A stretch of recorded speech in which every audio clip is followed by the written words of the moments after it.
Hello, আমি উষসী। প্রথম ব্লগটাতে তো পিটার ক্যাটে দেখানো হয়নি, তো ওখানে শ্রীলেদার্সে যে জুতোগুলো কিনেছিলাম ওই পর্যন্তই দেখানো ছিল। তারপরে দেখো চলে এসেছি পিটার ক্যাটে, মানে যেটা পার্ক স্ট্রিটে ফ্লোরিজের একদম পাশে। সবাই চেনে পিটার ক্যাট, খুবই বিখ্যাত।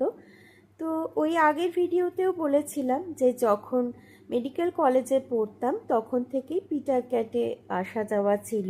যে কোনো বার্থডে সেলিব্রেশন আমরা এখানেই খেতাম, আর এখানকার পরিবেশটাও ভীষণ সুন্দর।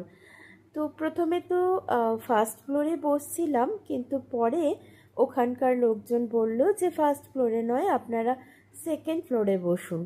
তো সেকেন্ড ফ্লোরটা খুব একদম পারফেক্ট এনভায়রনমেন্ট ছিল, মানে কোনো বেশি লোকজন ছিল না, আর ভীষণ একটা শান্ত পিসফুল একটা এনভায়রনমেন্ট ছিল। চলে এসেছে দেখো চেলো কাবাব, যেটাই সবসময় খাই ওখানে গেলে। জানি না চেলো কাবাবের রাইসে কি থাকে যে সেটা খেতে এত সুন্দর হয়। মানে প্লেন রাইস থাকে, একটু বাটার থাকে, একটা ডিমের পোস্ট থাকে, বাট কি টেস্টি না জানি খেতে হয়। আর এই খাবারটাই খেয়ে আসছি সেই মেডিকেল কলেজ থেকে, কোনো দিন এটা পুরানো লাগে না। প্রত্যেকবার ভাবি যে এবারে গিয়ে কিন্তু নতুন কিছু টেস্ট করব পিটার ক্যাটে, কিন্তু বিশ্বাস করো সেই চেলো কাবাব না খেলে মনে হয় না যে আমি পিটার ক্যাটে এসেছি। খুব এনজয় করে করে খাচ্ছিলাম।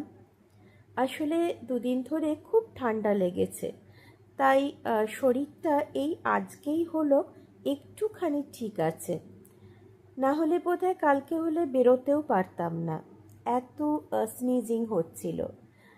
আর খেলাম তার সাথে একটা লস্যি। ওখানকার লস্যিটাও আমার খুব ভালো লাগে, তার কারণ একদম বেশি মিষ্টি থাকে না, বেশি ঠান্ডাও থাকে না, খুব একটা পারফেক্ট হয়।